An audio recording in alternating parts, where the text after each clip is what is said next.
Hi, this is Charlie Mato-Toyela with another how to make and how to play the Native American Flute video. Today we're out in front of beautiful Moundville, Alabama, and the type of flute that we're going to make is a flute type that may have seen its way down here at one point or another. It's a Cherokee flute. This is my old pattern flute that I've been playing for about 20 years now, and really a great one. It's made out of a piece of indigenous river cane from Louisiana, and some of us call this river cane painted because it's got these dots all over it, but it kind of grows that way, and eventually you see the red side of it here is from my fingers rubbing it for the last so many years. They eventually change colors and kind of wear off and what have you. But anyway, this old timer here has been with me for a while, and it's cracked and broke in several places for different reasons, and I still use it today for a pattern and still plays.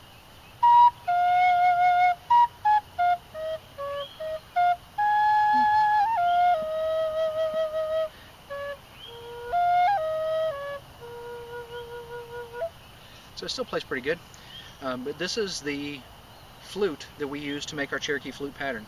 I won't get into the history of it very much, but I believe, my personal belief, and I've run into some other people that felt the same way, that this Cherokee flute is similar to an Irish fife, and I believe that that is about the time frame that it was probably created originally, before of course I made this copy of it myself.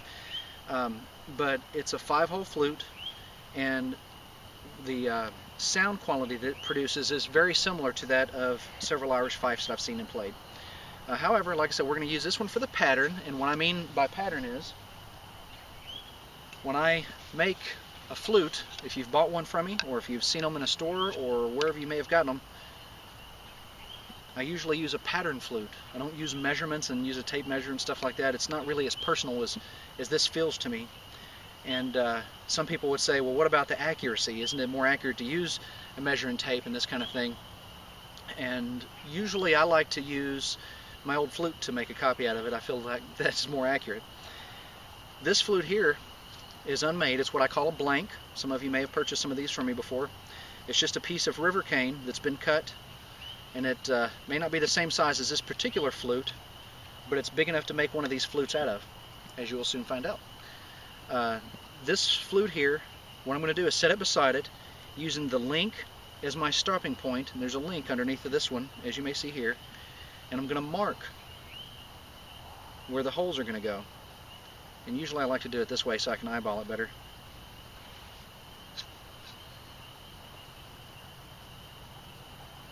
And no matter how it is that you're making the flute, if you're making it from a piece of PVC or river cane or a piece of cedar or whatever you may use, there's some general things about the flute that you'll need. You'll need a partition inside of it. If you were using PVC or a piece of elderberry that's completely hollow inside, you can push something down inside of it for a partition. People used to use corks. People, and I say used to, I don't mean in Native American ancient times, I mean in modern times, but less often now than they used to. They've used corks, they've used pieces of wood, I've used pine dowels, other pieces of bamboo, you name it, really cotton balls. I remember one time I was at a flute making class back in Florida, and there was a kid who knocked out the wrong side of a piece of bamboo, which has smaller links than this, and we'd already drilled our holes out, so I said, don't worry about it, we'll fill it. And we pushed a cotton ball down inside of it that we eventually wet with some Elmer's glue and wet it, and it's solidified and turned into the most excellent flute block partition inside of it you ever need. So that's what we're going to be doing here. And let me see. After marking the holes in this flute, the next thing we'll do, we can do in a number of different ways. Traditionally, the way that these holes were drilled out would have been by a smaller reed that people would have rubbed back and forth with some wet sand inside of it, pushing down on it at the same time, with this notched carefully in between their knees or somewhere else that they can hold it, and they would keep on doing that for hours on end until they drilled out one hole. And that works. It is very effective. I personally have went to the extreme in my youth of making flutes, somewhere I've only been making flutes for about 4 or 5 years.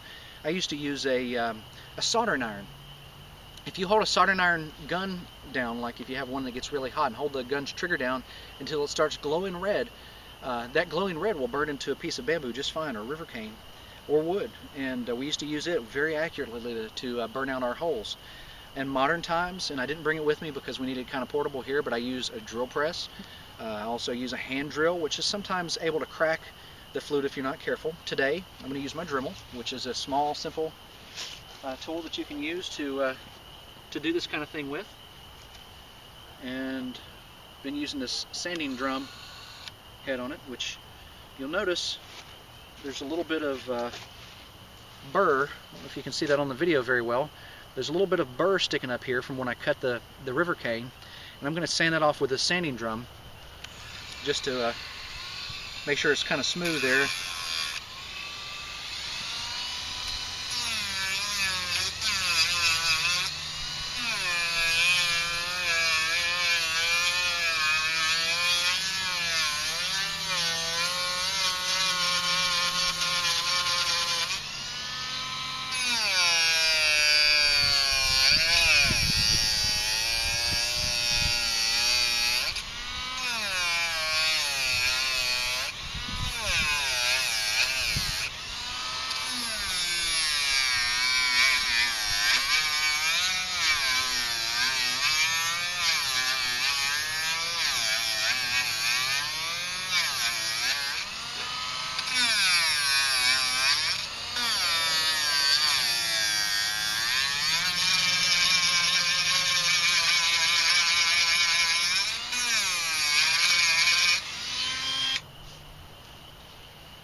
If you notice, what I did here was not only did I knock the little burr off the end of it, but also kind of flattened it out right there across the top, and that'll help us out for stage 3 or 4, I think, that we're going to be going into.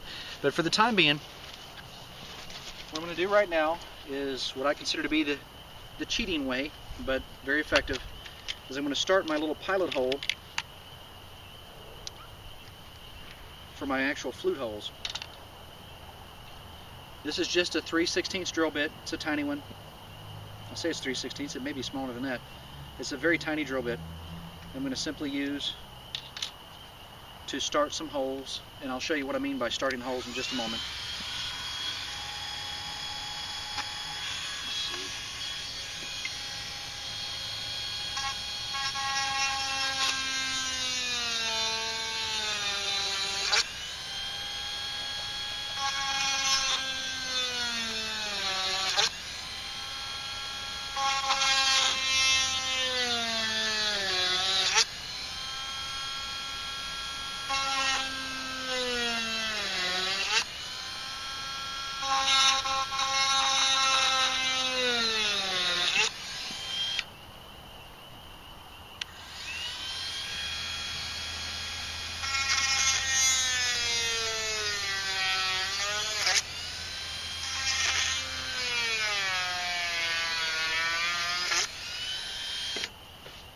Okay, and when I say starting holes, I'll show you exactly what I mean here in just a moment.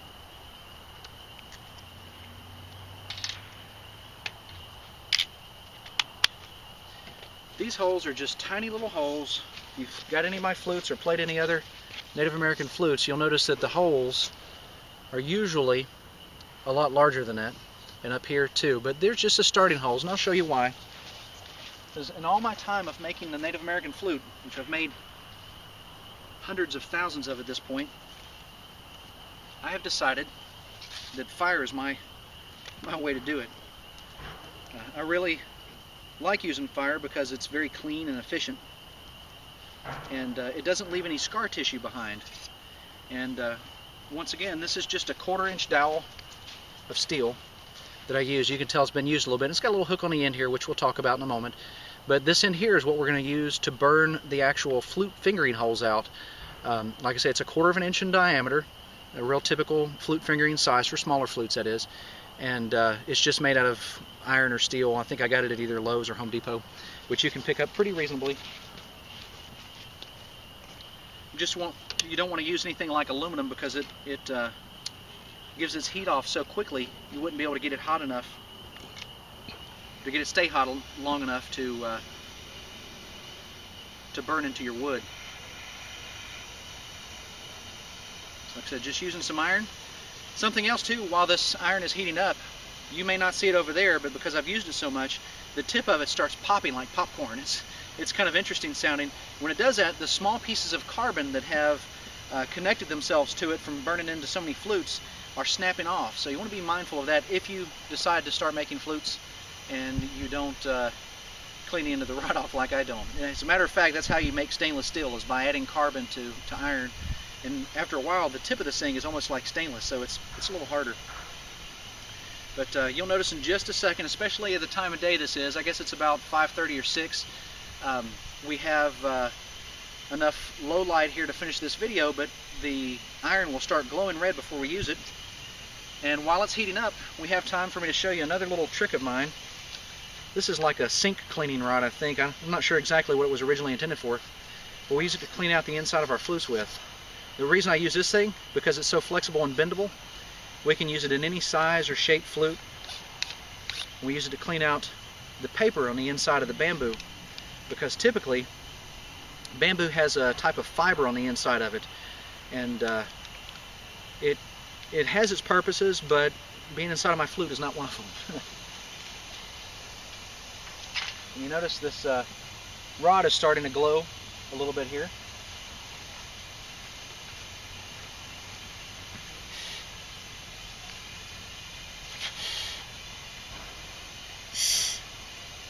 And now that it's glowing, I'm going to go ahead and pull it off.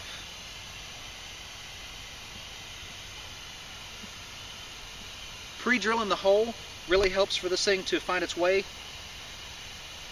into the flute and gives it kind of a guided path to follow. And of course, you always want to pre-drill your flute holes with smaller drill bits than the actual iron dowel that you're pushing through there, like I'm doing here. Looks like we've used up all the heat from that session. Take it just a second to heat up now, though. After the first time you heat it, it seems to heat up pretty quickly after that. But usually I use a 9/32, or no, it's a 19/32 drill bit I think I use to drill out my 1/4 inch holes that I burn with a 1/4 inch rod. And then I use sometimes a 1/4 inch drill bit to drill out the holes for a 5/16 size hole, and so on and so forth. But like I said, this little bitty guy, he'll do just fine for our purpose today.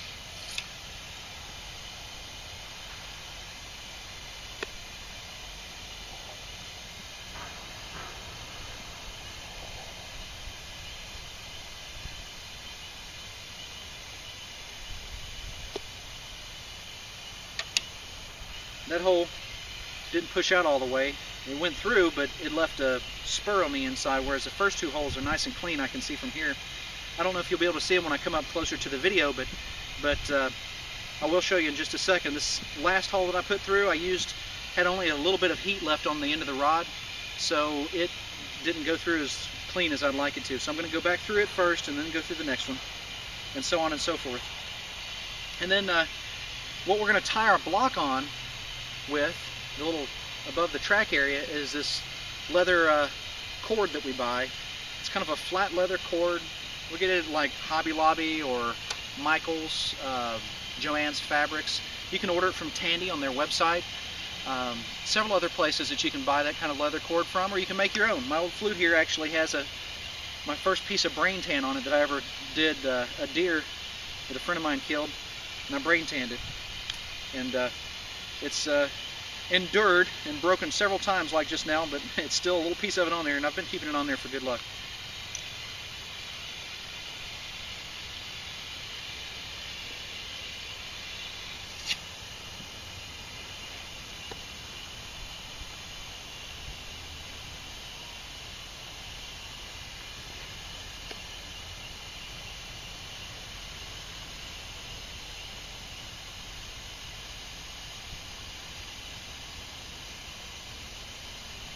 We'll do that one more time.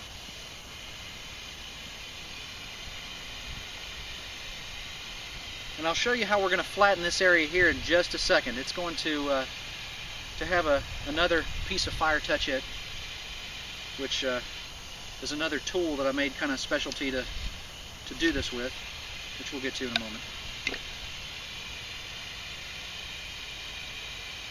Originally, this link here too, if you wondered about why the link is present, That's a location on most bamboo or river canes or river reeds or any kind of material that you find that grows hollow like this.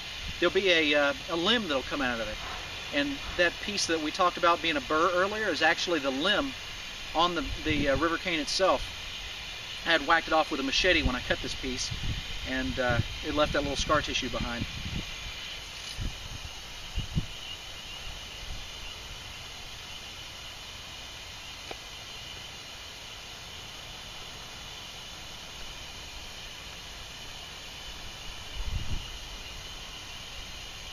Okay, so that's got that part. I'm going to put this rod in the wet ground out here, give it a chance to cool off for a second, because I'm going to need to hold the other end now. And while we're waiting for that, this is a 1-inch flat drill bit. As a kid, and my dad using all kinds of woodworking tools, I grew up with many of them on hand. And of course, most of the tools I use are ones I had to make myself, because they don't make tools like that for you to go and buy at the store.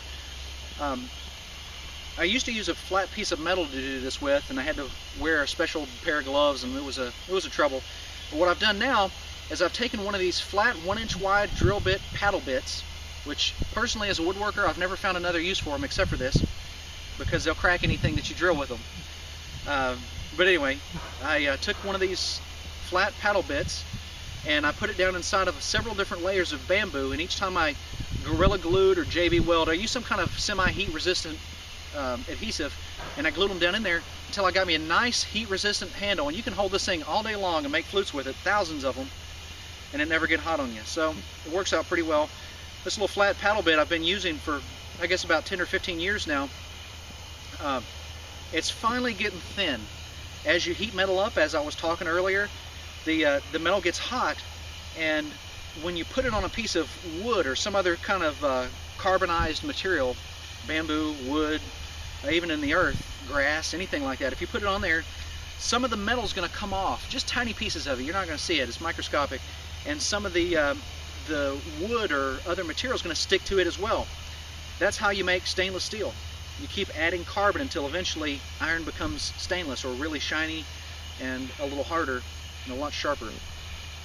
And likewise, each time that I use this flat drill bit, which is starting to glow now, it loses some of the metal that was attached to it originally, and it gets thinner and thinner. As I was kidding with my wife the other day, it looks like we're about to have to change this bit out after 15 years. But if you notice, I'm going to let you see it for just a second. It's glowing there for a second, for just a moment, and put it back on the fire. When it starts glowing red, this paddle is ready to be used for this.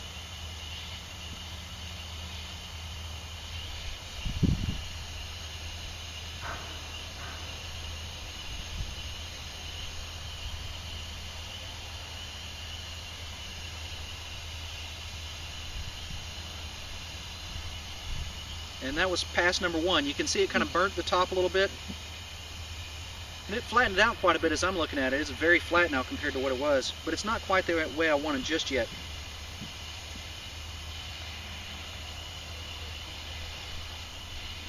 And of course, this isn't the only way to make flutes. As I mentioned, this is my method of making flutes that I have developed over the last 20 some odd years of making them.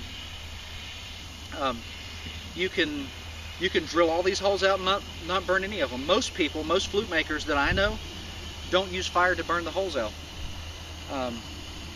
Some good friends of mine told me they experimented with it in the past, but they wouldn't have any ability to control it. But for whatever reason, it's worked out very well for me. If you've ever bought one of my hardwood flutes or seen them, I actually burn the holes out in those before I even put them back together. The hardwood flutes are usually made out of 2 pieces of wood. And likewise, while it's in its 2-piece stage, I'll burn the holes out from the inside. In doing so, it gives me the opportunity to ensure that there is no scar tissue on the inside of the hole whatsoever. Some people use sandpaper or certain little sanding rods that they make. You know, different flute makers I've met have a number of different tools that they use to do this, but in our case, because sometimes we have to make 1,000 of them at a time, we've learned a way to do it, and it seems to work quickly and very efficiently. I'm very pleased with the cleanness of the hole inside of my fingerings here. And I'm almost done burning this part out.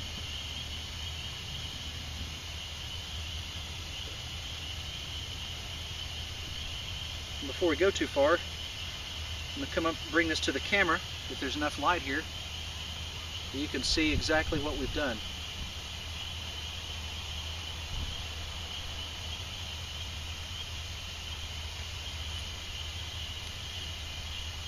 And while we're waiting on that, I'm going to let this rod heat up.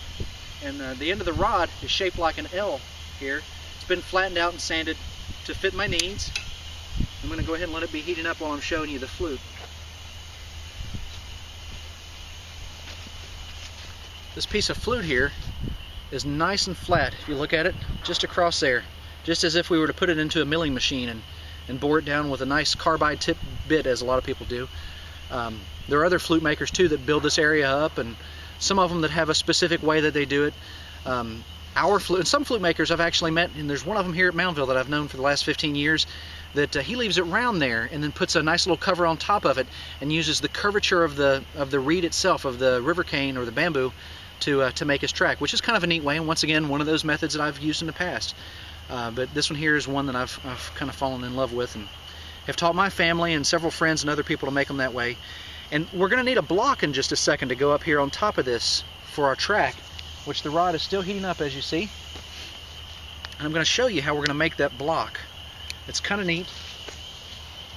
One thing we didn't talk about in the first stages of making this flute is, let me get back here where you can see me, is the length of the material. Typically, when I use a pattern like this one, that's smaller, obviously, than this piece of reed that I'm making the flute out of, looking on the inside, it's also smaller there too. Typically, I like to leave, even though the flute is down here, there's some holes that release the last escape note out right there. I like to leave the flute a little longer, so I don't know if I'm going to feel comfortable cutting my block out of this end of it, although originally that's what I was intending on doing. I've got another one back here that I'll use for that. But we want to leave the length of the flute a little longer than your pattern, because the diameter of the flute is what determines how long it should be. This one's about 5/16 on the inside, and this one's about 3/4 on the inside. This one's going to make a lower pitched flute than this one does. And the length of the flute up here doesn't generally matter terribly much, but a little bit, only, you know, some fine-tuning reasons, really, not really anything specific. As a matter of fact, if I'm guessing it right, for my time of making flutes, I'm thinking that this flute here is probably the exact right length it needs to be, and we'll find that out in just a moment. Let's check this other one and see. We have about the same amount down at the bottom, but we have quite a bit extra up at the top up here, and usually my flutes these days are about this long. This was my 15, 20 years ago, but usually they're about this long, so I'm going to cut some off the top of this. Once again, this is a second blank, not the one that we originally started flute making on. Pocket knife, just like cutting a piece of bamboo, or cutting PVC rather, and going around in a circle, just like this. You got to be careful, because you might break something or stab your finger or whatever. So please, if you do any of this at home, make sure that you're wearing all the correct safety gear, eye attire, gloves, whatever you think is necessary to protect your hands and your eyes and your anything. Keeping in mind too, some materials that you might burn, especially some exotic hardwoods, may be toxic, so it may not be recommended to burn them. I know that a friend of mine back in Park Hill was telling me that she was making a necklace out of these beautiful seashell beads, and she started carving on them, and she was using a Dremel. And as she was carving on them, her friend saw her acting kind of woozy and hazy, and she almost collapsed.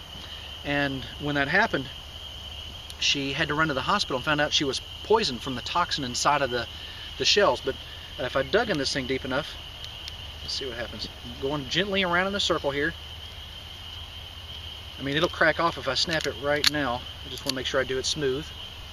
Nice little thick piece of reed. A flute with a perfect size mouthpiece area like I like these days. And in just a moment, we're going to use this to make our block with, and I'll show you what I mean. But in the meantime, we need to utilize our fire where it's nice and hot. You can probably see the L shape a lot better on it now. I'm going to push it in these top holes. This part you might like to see up close and personal. I'll go ahead and show you this before I heat it up. Hopefully this isn't too close to you. This L-shaped rod here is flat on this end and that end, and even side to side. I mean, it's round down here, so I kind of shaped it, and I pushed it inside of my flute, and I pulled back on it a little bit to give it a little bit of a kind of like a sharp edge or an angle in there. And if you notice, it made a beautiful, I don't know if you can see that too well in the camera, made a beautiful little square hole in there that you can kind of make out. And this is how I like to make my blowholes on my flutes here, or true sound hole as some people call it.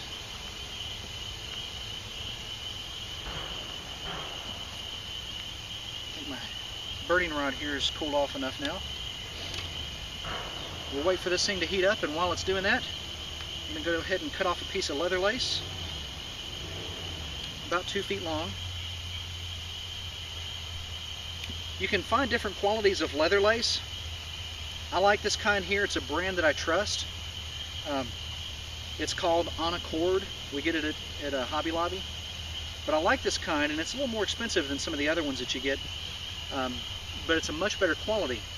And I can make a piece 2 feet long, and it's got quite a bit of strength to it. So we'll went ahead and cut that and lay it over here to the side. And our rod's getting hot again, as you may be able to tell. I'm going to go ahead and burn the top square hole. You notice a lot of times I blow while I'm doing this, because even the vapor on bamboo is a little toxic. I mean, really, you don't want to breathe in a campfire for more than a few minutes.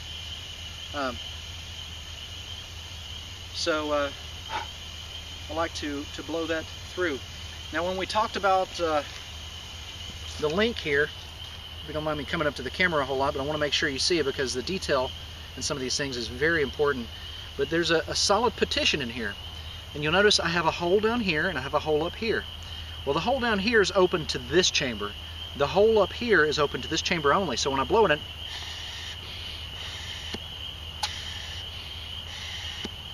it only comes out that hole. The next thing we're going to do is we're going to create a little track in between these two holes so that it has a path for the air to follow on. And you'll see how important that is. My rod's getting hot.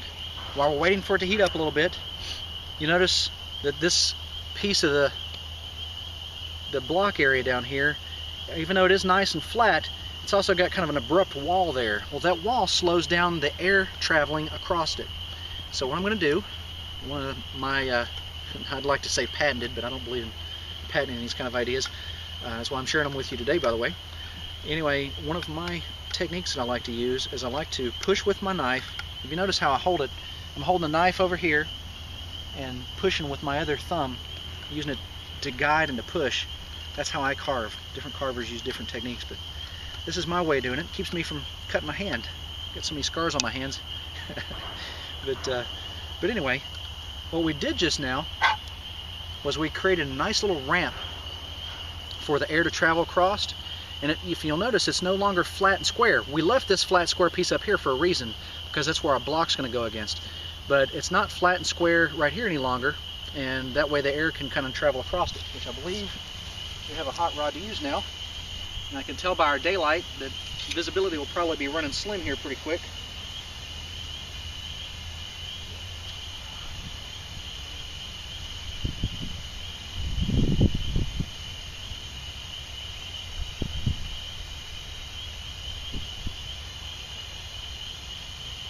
You didn't just see me put that fire out with my finger, did you?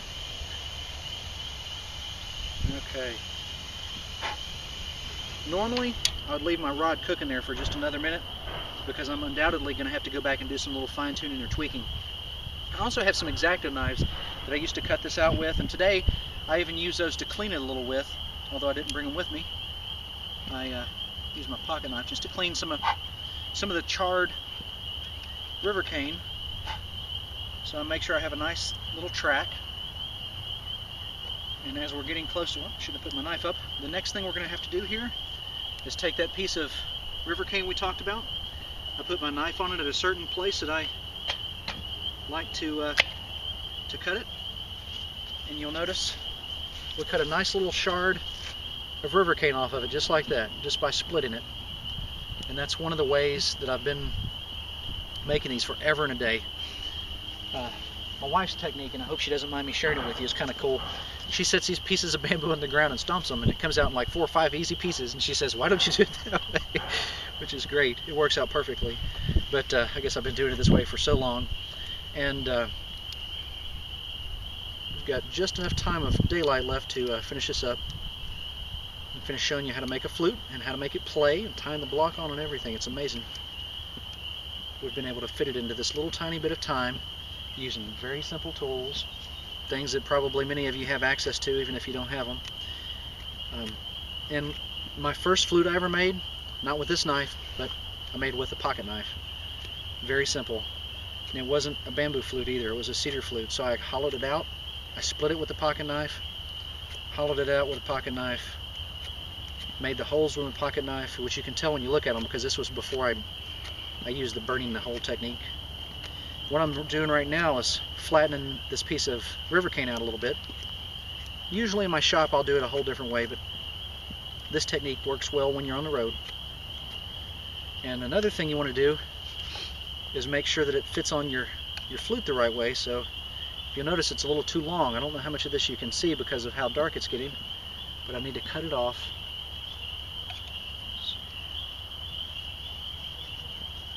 Right there.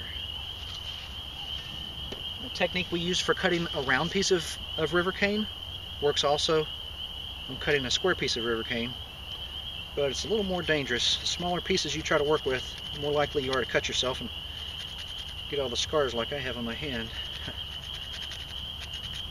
But it's very simple to do this. You just score both sides of it carefully. Best to set it down on a table if you're going to do this. Just want you to see how simple it is though. Score both sides of it very carefully. Put your knife blade on one end of it, right alongside of one of the lines that you just scored, and snap it off just like that. Use that one for later. The next thing I'm going to do, like I said, we'll have time to do this all before the end of the daylight, which we're almost to the end of now. Next thing I'm going to do is just kind of smooth this block off a little bit, like this. Just the ends of it. Make sure it fits right. It's not too bad. It's a little longer than I need it to be, but we can fix that. You hear all these lovely birds and crickets and everything, grasshoppers and frogs out here. It's really something else. Moundville is a magical place, as everyone will tell you around here. It's amazing to me about this place. It's got such an effect on people. I mean, it's had us coming back dozens of times. And I can even, I'm looking forward to my next visit. But even some of the people that work here I've met have told me that they enjoy it so much that every day they come out here, it's like, I can't believe I work here. It's so cool. So what I'm going to do is go back and forth on my piece of sandpaper just a little bit.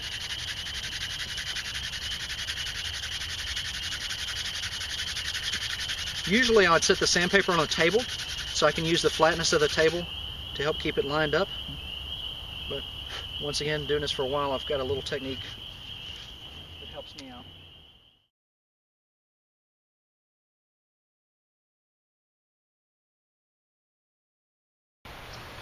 Well, it started getting a little too dark too quickly. It's amazing how dark it gets in 3 minutes.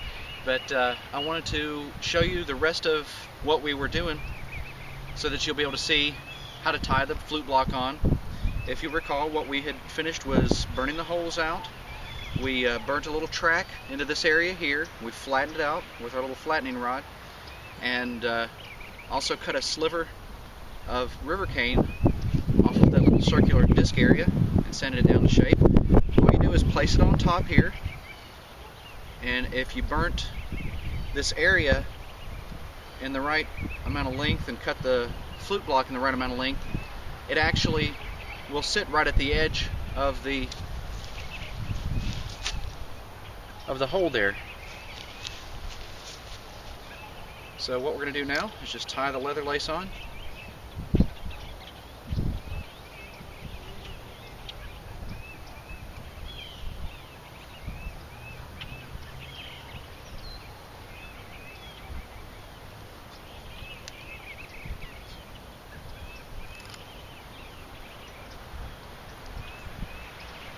And if you're wondering if I always stick that piece of leather lace in my mouth, I do. Every single flute that you guys have probably ever bought from me have had, unless my wife or my son made it, have had me stick that piece of leather lace in my mouth. Ew, no, just kidding. But anyway, this is what this flute's going to sound like. Let's see if it sounds as good as I had predicted it would, and that the length of the flute is the correct length for the diameter to make that last note in tune. Otherwise, we'd have to cut the end off, or have to put a plug in it, or enlarge the holes a little bit here.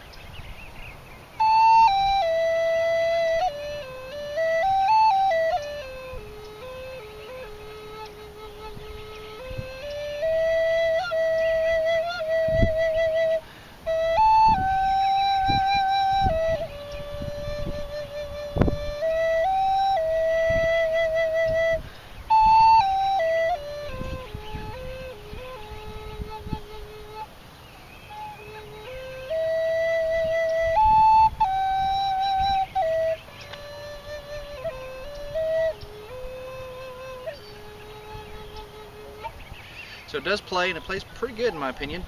And anyway, like I said, just wanted to finish this video up where you could see the last remaining steps of it and watch the flute as it was completely finished. And now you can see how to make a Native American flute from start to finish. The holes do matter, and we'll post some links to the size and distance and diameters and all that kind of stuff here shortly. But once again, Charlie Mato-Toyela in the beautiful setting of Moundville, Alabama. Signing out for now, and don't forget to favorite our videos as well as subscribe if you would please, and look us up on Facebook at Blue Bear Arts, and also our website bluebeararts.com or bluebearflutes.com or bluebearregalia.com. And once again, thanks so much for coming to see our videos. Take care. Until next time.